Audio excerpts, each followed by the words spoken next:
Welcome to the Daily History Chronicle. Each day, we travel back to discover a pivotal moment that changed the world. These aren't just dates and facts. They're stories of courage, conflict, innovation, and consequence that still echo through our lives today. Are you ready to explore? Let's see what happened on this day in history. This is the Daily History Chronicle, where we explore the moments that shaped our world and discover why they still matter today. I'm Richard Backus, publisher of University Teaching Edition, and every day I get to share a piece of history that I think you'll find as fascinating as I do. 10 pilots were already dead. That's what Amelia Earhart knew when she climbed into her small red Lockheed Vega on the rain-soaked evening of January 11th, 1935. The 2,400 miles of open Pacific between Hawaii and California had swallowed every aviator who tried to cross it alone.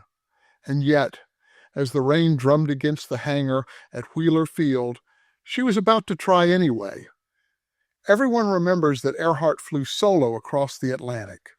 Almost no one remembers this flight, the one that was actually longer, actually more dangerous, and surrounded by controversy that threatened to ground her before she ever left the runway.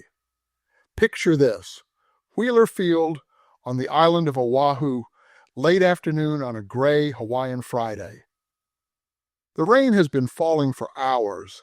Mechanics huddle under the wing of a bright red monoplane, making final adjustments.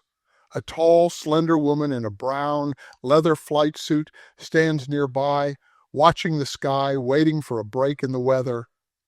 Amelia Earhart is 37 years old.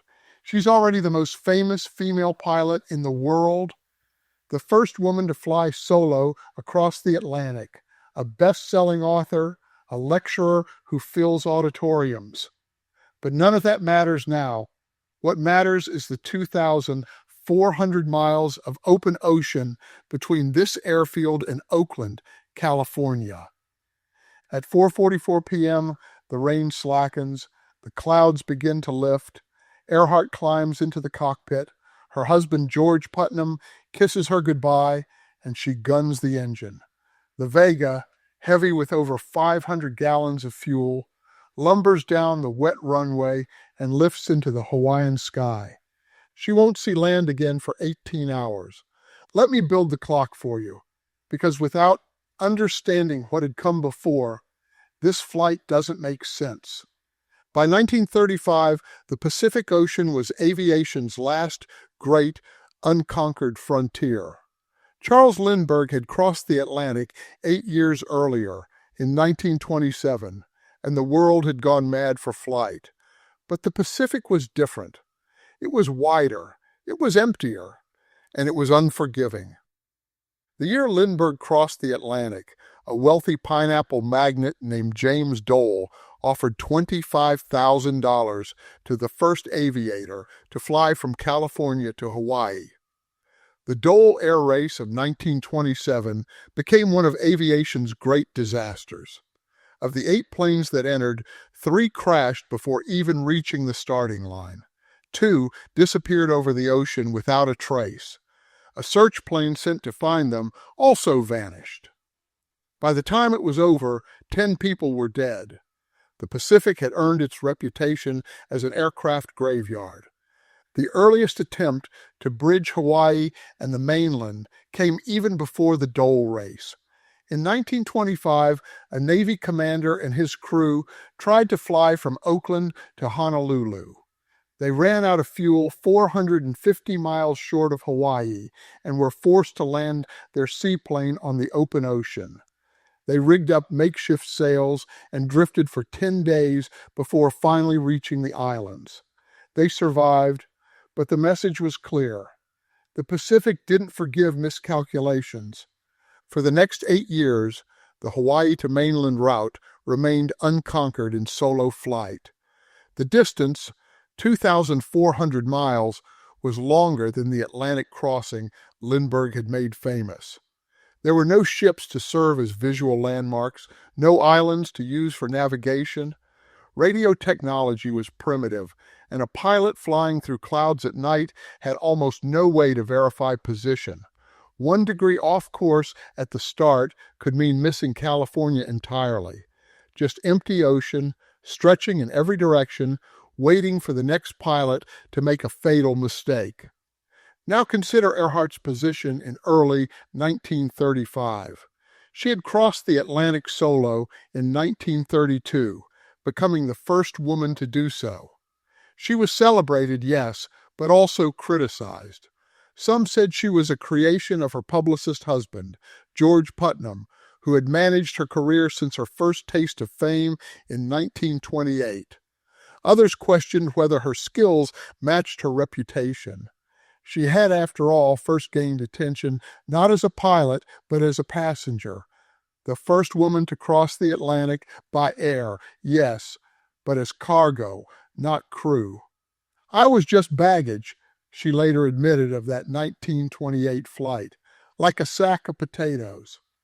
The solo Atlantic crossing in 1932 had silenced some critics, but not all. And now Hawaiian businessmen, frustrated by new federal legislation they felt was unfair to the sugar industry and eager to promote tourism, were offering $10,000 to whoever could fly from Hawaii to California first. Earhart saw an opportunity to prove something about herself, about what was possible, about what a woman could accomplish in a field still dominated by men. But the Navy saw something else entirely. They calculated that previous Pacific search and rescue operations had cost over $1 million. They didn't want to pay for another one. Navy officials openly questioned whether the range of Earhart's radio equipment was sufficient, and what would happen if she went down and couldn't be found. Critics accused her of risking her life for a publicity stunt, of using Army mechanics at Wheeler Field that should have been reserved for military aircraft, of putting commercial interests ahead of common sense. The controversy grew loud enough that the Hawaiian businessmen sponsoring her flight got nervous. They considered backing out of the deal entirely. Earhart pressed forward anyway. How would you have responded to that criticism? Would it have made you reconsider or made you more determined to go? The flight itself was a study in solitude and nerve. Earhart took off into the remnants of a rainstorm, climbing through clouds until she found clear sky above. Diamond Head passed beneath her, then the island of Molokai in the hazy distance, and then nothing. Just ocean, just the drone of the engine, just the darkness coming on. She had equipped the Vega with a 50-watt radio and scheduled broadcasts every half hour to stations in Honolulu, San Francisco, and Los Angeles. Through the night, listeners across the Pacific coast tuned in to hear her calm voice reporting her position, her altitude, her fuel consumption. At one point, she climbed to 10,000 feet to get above a squall. At another, she dropped to 5,000 feet when clouds forced her down. And somewhere in the middle of that long night, alone over the Black Pacific, she did something remarkable. She tuned her radio to a commercial broadcast and listened to the Metropolitan Opera performing from New York City. Think about that for a moment. A woman alone in a vibrating cockpit, surrounded by nothing but darkness and ocean, listening to opera. What does that tell you about who she was? As dawn broke, Earhart faced a new challenge. Fog had rolled in along the California coast. The same fog that had disoriented and doomed pilots before her. She couldn't see the water below. She couldn't see the land ahead. She had to trust her instruments and her calculations. At 1:31 p.m. Pacific time on January 12th, after 18 hours and 15 minutes in the air, she brought the Vega down at Oakland Municipal Airport. She didn't circle the field looking for a place to land. She came in straight as an arrow at 200 feet, touched down, and rolled to a stop. 10,000 people were waiting. They had been there for hours, craning their necks, scanning the sky for a lone aircraft. When the red Vega appeared through the haze, so low and so fast that it surprised them, the crowd erupted. They broke through police lines and rushed the plane, stopping only when they got dangerously close to the still spinning propeller. Automobile horns honked from the road, circling the airport. The roar was deafening. When Earhart climbed out of the cockpit, someone offered her a chair. "No, thank you," she said. "I've been sitting ever since I left Honolulu." The Oakland Chamber of Commerce presented her with a bouquet. A telegram arrived from her husband in Honolulu. "Swell job, but don't make it a habit." Reporters shouted questions. Police tried to clear a path and failed. Through it all, Earhart leaned against a hangar wall and answered questions in the same calm voice that had broadcast across the Pacific through the night. "Although the weather was good, this trip was harder than flying the Atlantic," she said. Someone asked how she'd managed to land so precisely after 18 hours in the air.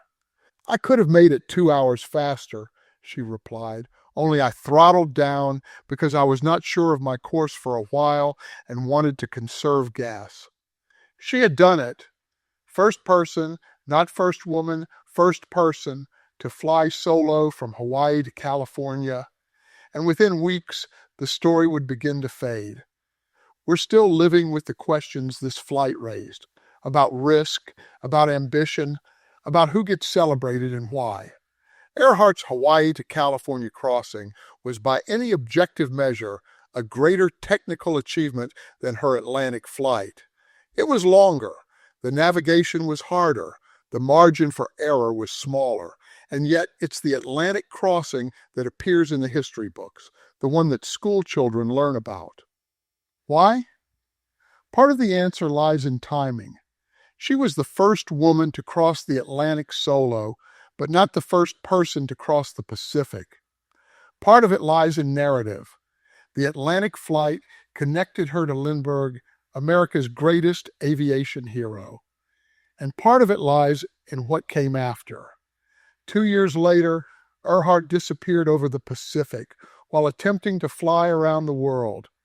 That mystery consumed her legacy, overshadowing everything else. But there's something else worth considering. In the weeks before her Hawaii flight, critics questioned her motives. They said she was doing it for money, for publicity, for ego.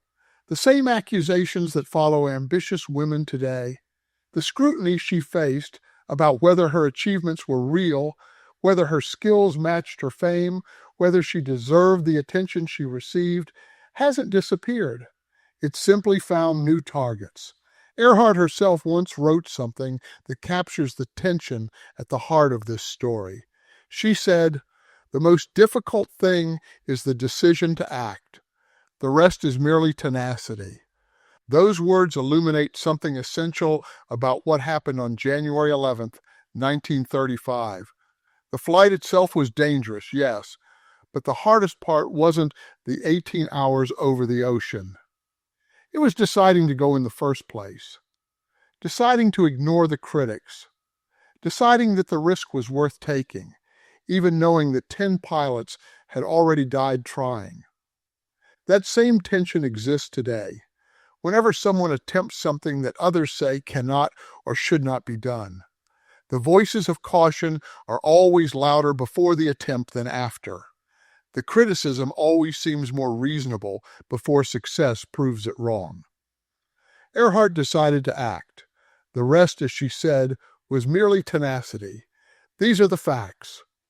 On January 11th, 1935, Amelia Earhart became the first person, not the first woman, the first person, to fly solo from Hawaii to California. She covered 2,400 miles in 18 hours and 15 minutes, crossing an ocean that had killed 10 aviators before her. She collected a $10,000 prize from Hawaiian businessmen. She proved that the Pacific could be conquered. These are also facts. Critics accused her of recklessness. of prioritizing publicity over safety, of using military resources for personal gain. The Navy had opposed the flight. The controversy followed her even after she landed, and this is the consequence we rarely discuss. This flight, her greatest technical achievement, was almost immediately forgotten. Eclipsed first by her around-the-world attempt, then by her disappearance, and finally by decades of speculation about what happened to her over the Pacific in 1937. All of these things are true. What you make of them is yours to decide. I'm Richard Backus, and this is the Daily History Chronicle. Tomorrow, we'll explore another moment that shaped our world. Until then, consider this. What would it take for you to attempt something that had already killed 10 people who tried before you? And if you succeeded, how would you respond to those who called it a stunt? Because that's what Amelia Earhart's Forgotten Flight teaches us. Not just about courage in the face of danger, but about how we choose which achievements to remember and which to let fade. Thank you for spending these few minutes with me. If you enjoyed this episode, I'd be grateful if you'd subscribe so you don't miss tomorrow's story. And if you have a moment, leaving a rating or a comment means more than you might realize. It helps other history lovers find us, and honestly, I read every single one. If this episode made you think, share it with someone who might appreciate it too. I hope you'll join me again tomorrow for more of our shared history.